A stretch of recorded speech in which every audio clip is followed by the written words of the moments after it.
Assalamualaikum bang. Salah. Saya nak tanya, apa nama abang Akil Iskandar. Akil Iskandar. Hari ni ambil kelas apa bang? Saya test JPJ auto hari ni. Auto. Okey bang, saya nak tanya satu soalan. Yeah. Apa perasaan abang sebelum dan juga selepas JPJ? Sebelum test JPJ saya memang nervous betul lah. Saya memang tak boleh nak tidur malam. Last pukul 4 pagi baru saya boleh tidur. Lepas je test JPJ ni alhamdulillah memang saya lega.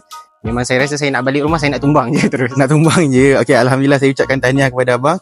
And soalan last saya apa perasaan abang belajar dekat sini? Pengalaman abang belajar kat sini? Alhamdulillah saya rasa kat sini seronok lah. Cikgu dia semua fun. Cikgu dia semua boleh get along lah. Semua boleh buat kawan macam tu. Sebelum takut titi jatuh. Tapi lepas tu alhamdulillah semua okey. Masa awak latihan ada pernah jatuh titi?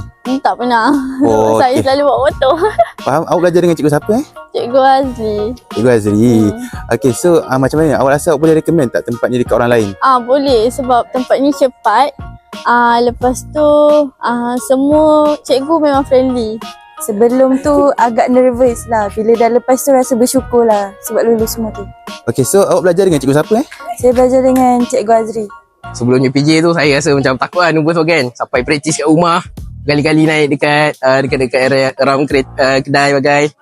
Tapi perasaan lepas JPJ ni bila semua dah settle, semua dah kata lulus bagai, dah cantik cun bagai. So lega lah, alhamdulillah. Okey, alhamdulillah. Okey bang, saya ada satu soalan lagi. Apa pengalaman abang belajar dekat sini? Saya belajar dekat Rembau ni saya rasa sebenarnya bagus lah. Sebab kalau daripada tempat saya tu memang jam lah.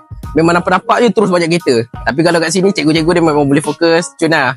So kalau kita ada apa-apa salah sikit je dia boleh personal guide kita. Sebelum JPJ nervous tu pastilah, tapi orang kata just follow the flow. So perasaan saya lepas JPJ alhamdulillah semuanya lega. Saya lega sebab saya dah lepas JPJ dan saya dah lulus JPJ. Okey, so macam mana awak punya pengalaman belajar dekat sini?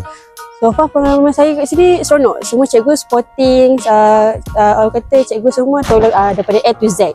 So tak ada budak yang orang kata tak boleh buat dah, semua alhamdulillah so far semua boleh buat.